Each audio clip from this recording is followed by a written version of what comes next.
Hi, I'm Donnie Charleston, Economic Policy Manager for the NCSU Institute for Emerging Issues.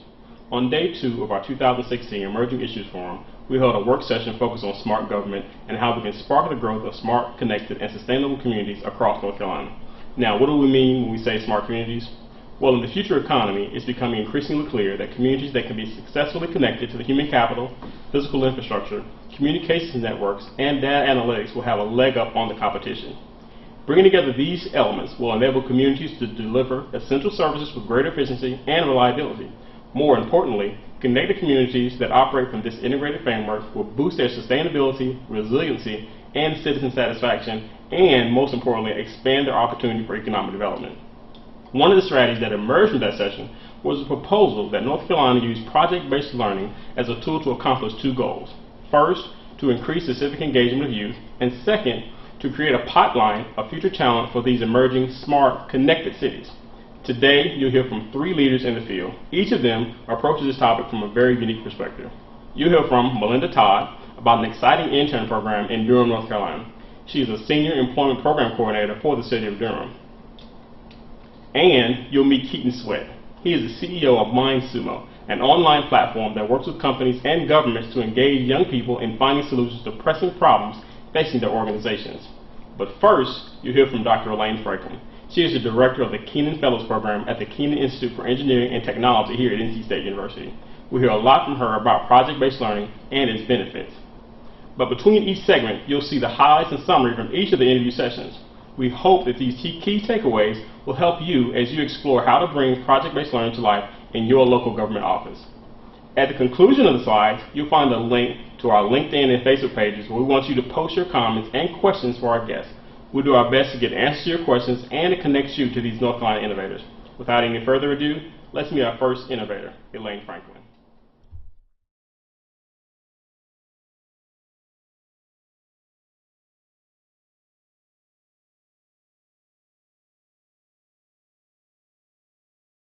I'm here with Elaine Franklin, Director of the Kenan Fellows Program. So Elaine, tell us about project-based learning and how it can achieve or impact student learning outcomes. Project-based learning has been around for a long time. Popularity of, you'd say, project-based learning, it sort of comes and goes, and it's really interesting right now. It seems to be catching on to a much greater extent than I've ever seen it in my career, and I've had a pretty long career in education. And I think that the reason that it's always been recognized as a great instructional tool is because students tend to really retain what they learn through project-based learning. And that makes a lot of sense because it really contextualizes what they're learning. Why are we more interested in it now than we have been, say, in previous times when it sort of emerged and then gone away? And I think that it has to do with some of those other things that project-based learning does for students, and that is developing those other skills. I think in the past we may have looked at those as sort of a byproduct of project-based learning, things like increased collaboration, communication skills, problem solving, 21st century skills. And we know that they're going to be incredibly important to being employable and staying employed, not just in the future, but really in the present. That it creates thinkers.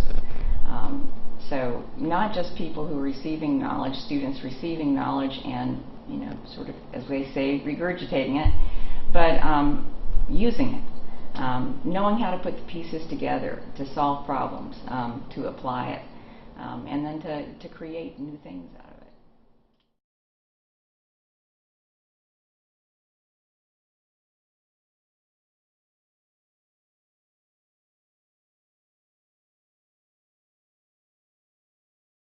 How can PBL help us meet the changing demands of our future workplace?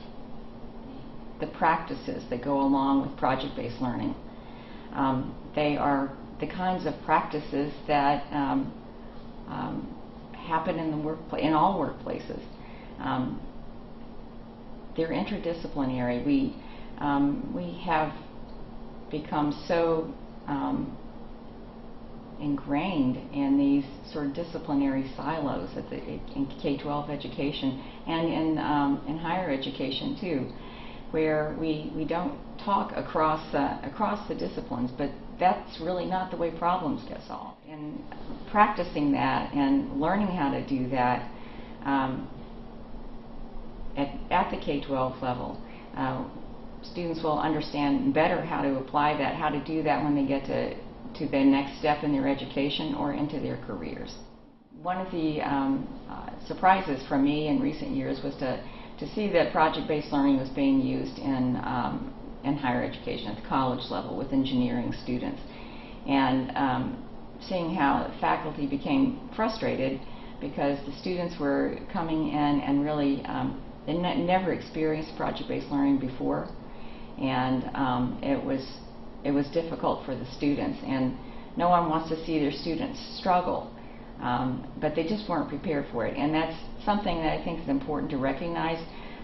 It's almost like a cognitive shift, and switching from our sort of traditional, really discipline-specific way of teaching and learning to this much more integrated and dynamic way of learning. And it's a cognitive shift for teachers as well as for students.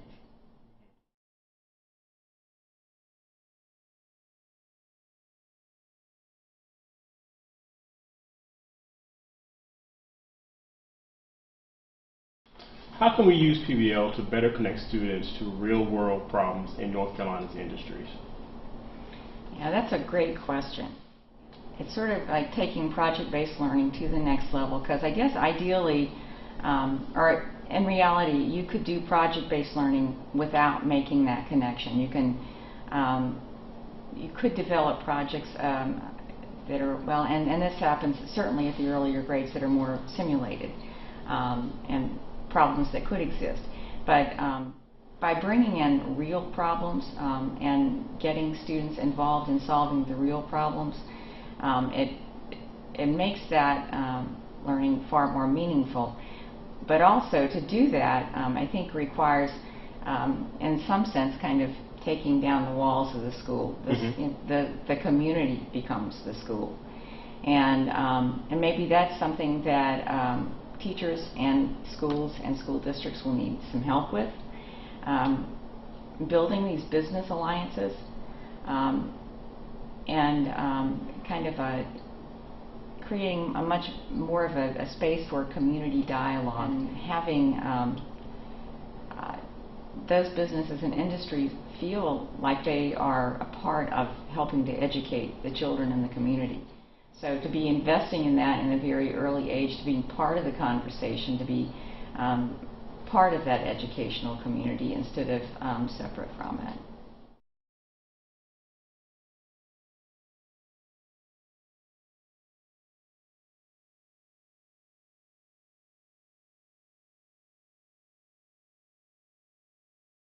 So Elaine, tell us, how can we provide teachers with the tools they need to effectively integrate PBL? I'm really glad that you asked that. I mentioned earlier that it is kind of a cognitive shift. It's a really different way of teaching. And one of my fears is that we won't do that. We won't provide teachers with what they need to do project-based learning well, to get them past the fear if the fear is there, but to really help them understand that project-based learning can be used not only for applying concepts, but for teaching the concepts. And that takes time. And it takes professional development. It takes understanding of what are those elements of effective project-based learning, and how do you manage a classroom that looks different. You're not going to have the students sitting in neat rows and being quiet. You want them working together. How do you manage a project is a really big part of that, of understanding that, and that can come through professional development. It needs to be ongoing professional development, and with teachers, informing teachers who already know how to do that. But some other parts of that, I think, again, require support from the school and from the district, and really creating that environment where the community, the businesses and industry, and others from the community are really invited in, become part of that learning environment and part of that culture. My fear is that we won't take the time and the resources that we really need to do that well and to really help teachers make that shift. And if we don't, go down that road for a couple of years and we won't be getting the results that we want to see, and so we'll just stop doing it and we'll revert back to the way that things have always been done. So getting that professional development for teachers is really, really essential.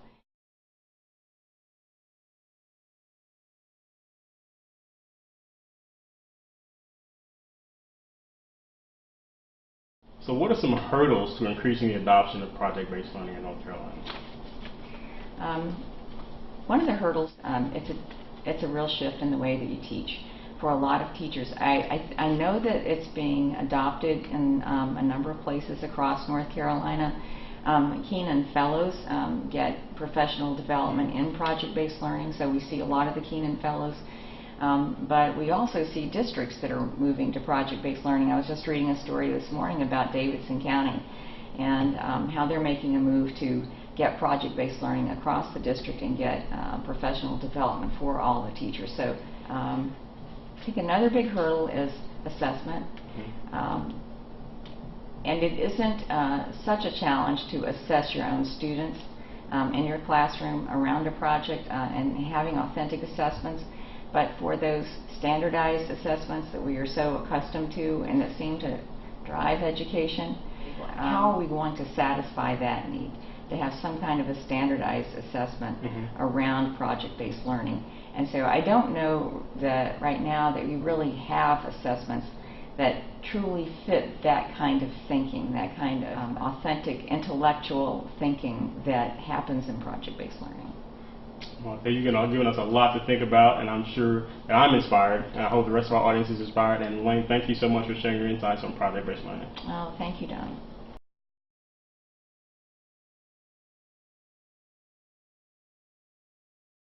Next up, we'll hear from Melinda Todd from the City of Durham.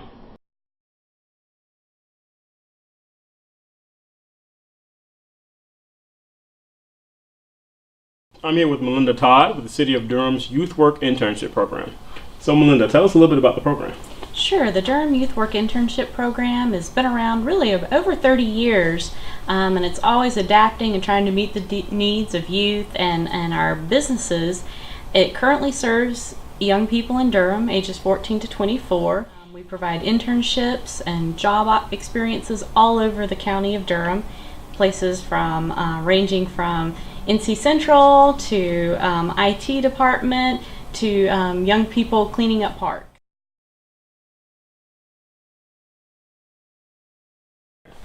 So Melinda, can you tell us some of the projects or programs young people are working on as part of their internships? Sure. Last summer we had, along with our partners at Parks and Recreation and the Durham Bulls, we had over 480 internships and summer jobs. Some of the ones that we worked on, we had young people working with healthcare, IT, architecture, engineering. We do have a special focus on STEM fields, and so really try to recruit more of those positions because they're in growing industries and ones that we believe are preparing young people for promising careers. But we have other internships as well. We had several internships in horticulture, working in local farms. Again, with healthcare, working at Duke Health Systems, camp counselors at Boys and Girls Club, and so really just all over throughout the community. And we try as much as possible to try to meet the needs of the young people. If they say, you know, I'm really interested in art, then we try to find an internship that can match them the art. Across the county, we probably get about 1,600 young people apply for our program, and so we're trying to also place as many young people as possible.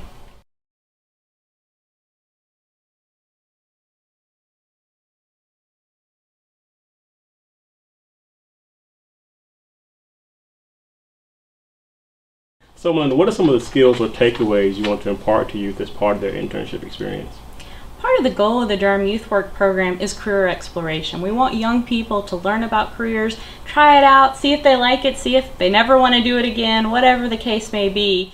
The other thing we want is help them develop employability skills. We actually try to do some training in employability skills throughout the year and then shortly before the internships, but we want them to learn things like the importance of showing up on time, creating a relationship with their supervisors, how to work as a team with their coworkers, how to act professionally, how to give professional presentations, anything like that to build those skills. Because for most of our young people, this is their first job. And so we want them to develop those skills so their next job, they're going to knock it out of the park. Each young person has a counselor that visits them a couple of times within their internship to see how it's going, talks to the supervisor and hears about how it's going to help build those skills. And then the final thing that we really want to impart with the young people is building up a network. A lot of students, they're in school or maybe they're in some groups, but they don't have a professional network. So we hope they create a relationship with coworkers, supervisors that can help give them a leg up when they are looking for a job. It sounds like you guys have soft skills, hard skills, and a case management feature as well. Exactly. It's often someone's first job. They don't always know the right thing to do. But we try to make that transition easy and provide some guidance. So if you mess up, you don't just get fired. That we talk to them, the supervisors talk to them and say, next time, make sure that you do this. Or what did you learn from this experience? And so really try to keep it as a learning experience for the young people.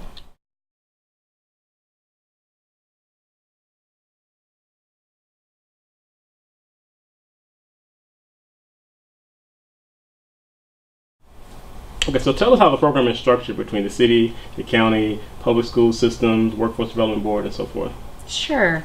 We're really lucky in Durham to have this great partnership with our city, our county, our workforce development board, Durham Public Schools, local nonprofits, including one group called Made in Durham, which has really provided a lot of assistance on this project. We work very closely in tandem to recruit locations for the youth to go to help actually recruit the youth, and then provide support and leadership for the program. So it is led by the city, but we work as a team to keep it going and reach all the youth and all the businesses in the community. We have a steering committee for this group called the Business Engagement Team, where we work on the program. We make sure we're hitting throughout the community. Specifically, we have a focus on low income and opportunity youth. And so by working in tandem, we make sure we don't leave anyone out, and we have a much bigger expanse than or reach than we would have otherwise.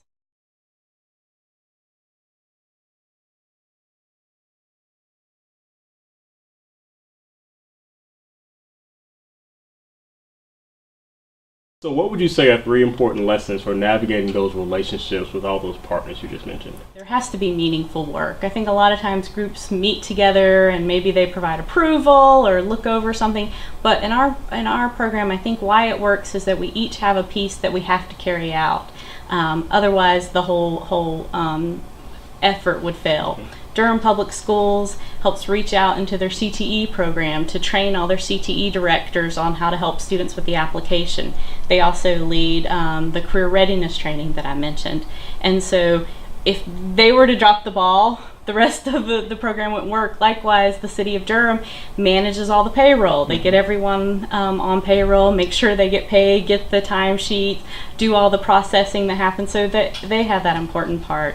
Made in Durham has a very important part of reaching out to all the opportunity youth. So they recruit the young people and have even provided extra training to make them more job ready, since sometimes opportunity youth have more barriers to employment. Another tip that I have that I think worked well for us when we first started working together is make sure you know all the goals of your different partners. I think we all assume, oh, we're all working toward the same thing, but really put them out there and say, these are our goals, and see where they overlap. And they probably do, but making them explicit so we're all working toward, I know, wow, well, for this grant that you got to do this work, you need to have 20 young people in healthcare. So we can all work together to accomplish that goal. Spend some time on process and checking in. Sometimes you're so focused on the work and you think that's the most important thing you can be doing, but stopping and saying, how's this working? What went wrong? What didn't? What worked well? And I think by working together to figure out what worked and what didn't, you take responsibility for all of it instead of just holding grudges or holding other organizations to blame. You all have ownership in making it work better.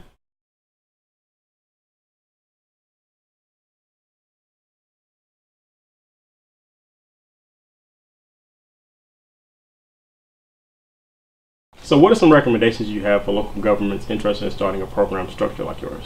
I think one of the most important thing we did is that we created a team. I think it's easy to say, well, if we just handle it all ourselves internally, we can do it more quickly, it'll be easier, and it probably will be, but I don't think it'll be as effective. I think making sure you have a team of community partners that reach, different constituents, different businesses, is only going to make it stronger in the long run, and it's also going to make it more sustainable. We all know how funding comes and goes.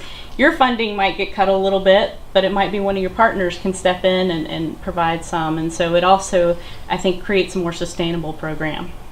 Well, Melinda, thank you for joining us. Sounds like you guys have a fascinating program going on in there in Durham, so stay tuned on the next slide to learn more information about how to connect with the City of Durham.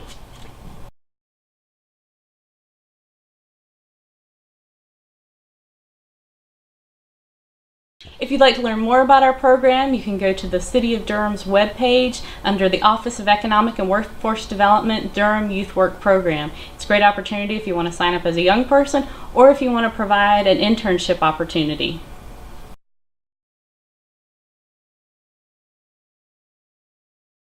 Our next guest will be Keaton Sweat, CEO and co-founder of MindSumo.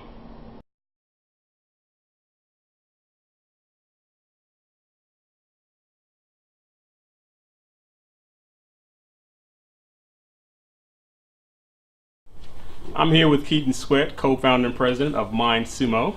So Keaton, tell us a little bit about MindSumo and how it got started. Sure. So MindSumo really started based out of experiences that my co-founders and I had when we were university students ourselves. And we noticed that, despite the fact we were getting a great education, there wasn't a great opportunity necessarily to kind of take the knowledge and the skills that we were learning in the classroom and apply it to a real world project. So to kind of take those learnings but actually have some sort of tangible project which we could use to apply those skills. And so what we decided to do was build a platform where we could bring that opportunity to students all across North America. What we do is we work with corporations to create these real world projects that we call challenges, and then we send them out to a community of over 250,000 college students on our platform who are able to work on these projects not only to gain experience and really use it as a project-based learning platform, but also for opportunities to connect with these companies, which could lead to things like internships, entry-level positions, because it's a great way for the companies to really evaluate the students, not based on a resume or a piece of paper, but really on the tangible skills that they're able to show through these projects that they complete.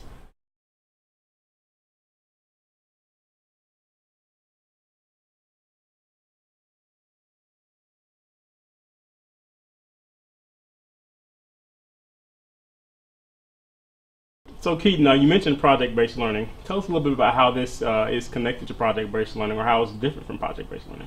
Yeah, it's a great question. So I think there's a big connection to project-based learning because in the academic setting for students, so often they're stuck doing things like problem sets, homework, more theoretical assignments, which is great because you need to have those various things in order to gain the skills that you need and learn that knowledge in the first place.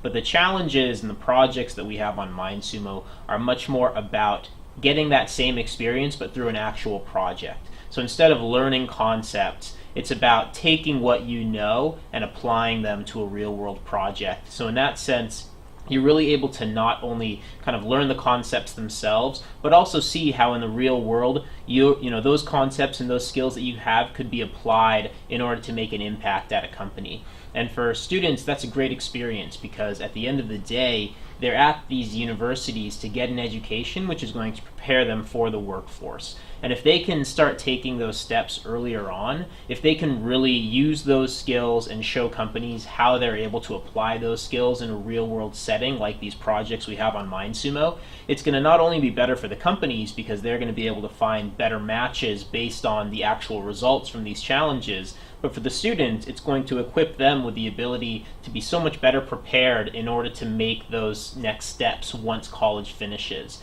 The reality is, in the United States, the vast majority of students graduate from college without even ever having had an internship.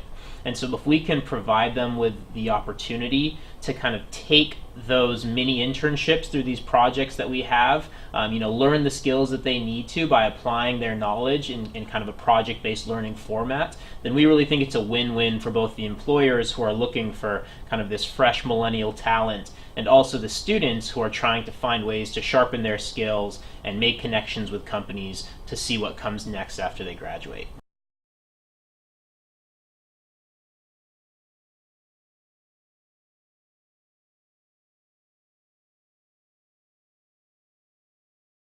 Keaton, can you give us some examples of how MindSumo has been used by local government or state governments? Sure. Yeah, so the first example that comes to mind is actually not long after we started the company. We were based in Palo Alto, and two of my co-founders graduated from Stanford, so we had some good relationships there.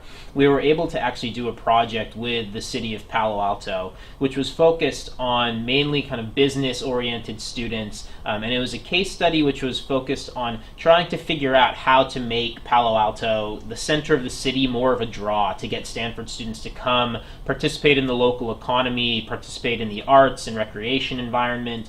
And so that project was a way that we were able to kind of blend both the desires of the city of Palo Alto with also the desires of the students of Palo Alto, because they were looking for a way to kind of bring these groups together. And through this project, students were able to apply different principles, whether it's around marketing or business or city design, layout, architecture, things like that. And so we had all sorts of Stanford students submitting ideas to the city of Palo Alto for how this could happen, and it resulted in a really great experience both for the city and for the students, which I think actually led to some changes being made to try to foster more of a collaborative environment, which would really draw those students to the center of the city. Another example that I can think about is we did a big series of projects with the Smithsonian Institute in Washington, D.C., which was focused on taking individual kind of subject matters, so the sciences, the arts, environment, sustainability, and creating a project around all of those different subjects, and then crowdsourcing solutions for those subjects from the students on our platform. And so in that way, they were able to kind of look at all of these different focus areas that they were really interested in and get kind of a millennial insight and perspective through these projects that we did. And so that was another great experience of how more of a nonprofit or government organization was able to utilize the tool. And we're also in talks with many other organizations, both on a federal level and on different state levels as well, because we really think that there is an untapped opportunity right now for both governments, local, state, federal, whatever it may be, to really tap into this millennial audience through the college students that we have on our platform. Really get their perspectives, use them to come up with creative and innovative solutions that can have an impact in their communities, and at the same time, it's giving those students the chance to gain those new skills, use these projects in a learning environment, and like I said before, that can also really have an impact in terms of helping them find what career path they may want to take after college.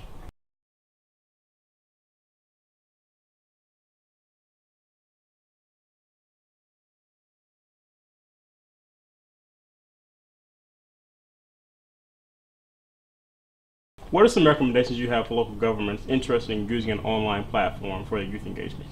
A lot of times, we'll have customers who will come in to the engagement not really knowing what they want to get out of it, but if you have a clear idea of kind of the deliverable, whether that's an engagement, whether that's an actual solution standpoint, just really knowing what you want to get out of it, because that's going to help you really be able to identify the success of that initiative. If you go into it without that clear picture of what you're really hoping for that key deliverable to be, then it's going to be hard to measure the ROI. But if you go into it knowing these are our goals and this is what we want to achieve, then it's going to be easier for you to really measure that success.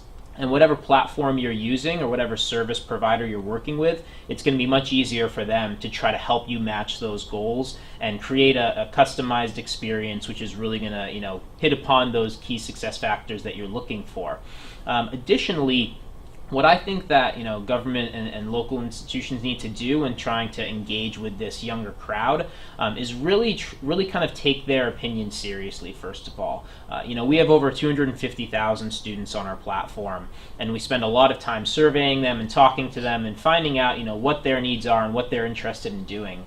and they feel like they really have a lot of valuable insight, a lot of really great ideas that they can contribute to their local communities, but it's a matter of having a voice to be able to express those in the first place. And so for government organizations to take that step and seek out service providers or platforms that give those, those younger audiences a voice, that's going to be a great way to foster not only collaboration, but I also think more mutual respect and admiration for, those separate communities, because, for the governments, it's going to show them how much this younger crowd has to offer and how their ideas are valuable and really can be implemented and explored in the different initiatives that they're exploring. And for the younger crowd, it's going to show them that people care about what they say. People don't view them as unable to contribute and express what they believe, but it'll really give them a chance to have their voices heard, which can have really, really positive effects.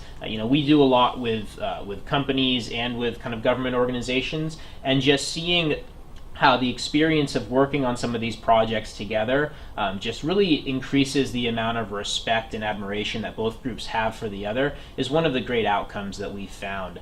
Because when you go through that whole process of working together, hearing each other's opinions, you can't help but walk away with a more profound respect and admiration for that other group that you were working with.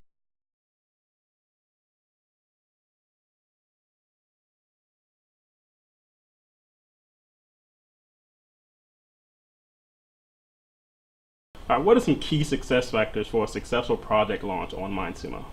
So key success factors, it ties in a little bit to what I was saying before about really knowing what you want to get out of the project itself.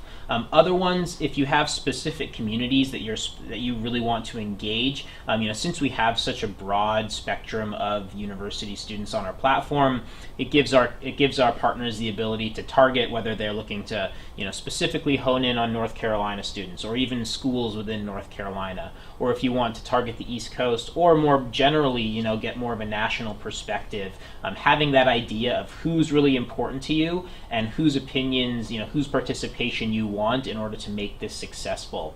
Additionally, what we do with our partners, which we think is really helpful, is actually give them assistance throughout the entire process of creating these projects. Because we've had the experience of having done over 1,000 of these with a variety of different types of institutions, and so having that breadth of knowledge, which we can really use as expertise in helping to both create, what is the content, what are the deliverables, how do we kind of promote and market this. Us being able to provide that expertise to our partners is going to help them tremendously in terms of giving them a successful experience, and whenever they have questions, being able to answer those questions and come up with a solution to what they need. And so, being open to kind of identifying those specific targets that they have, and then working with us in a collaborative fashion so that we can leverage our expertise for whatever their needs are. Those are really two of the things that will make a successful project. And when those two things are happening, I think that's really what comes together to make it a great experience for both sides.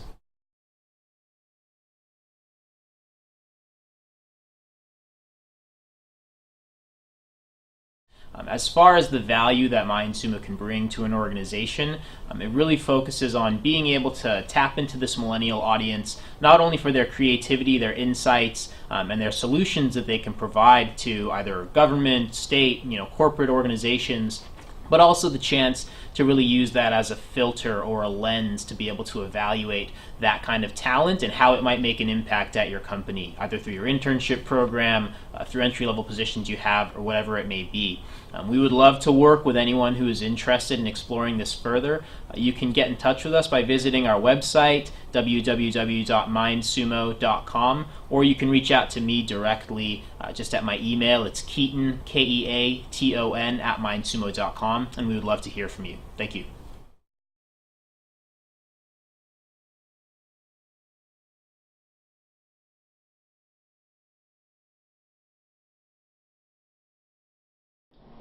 I hope you've been informed and inspired. Our goal here at IEI is to connect North Carolina citizens to information, resources, and other change agents like yourselves.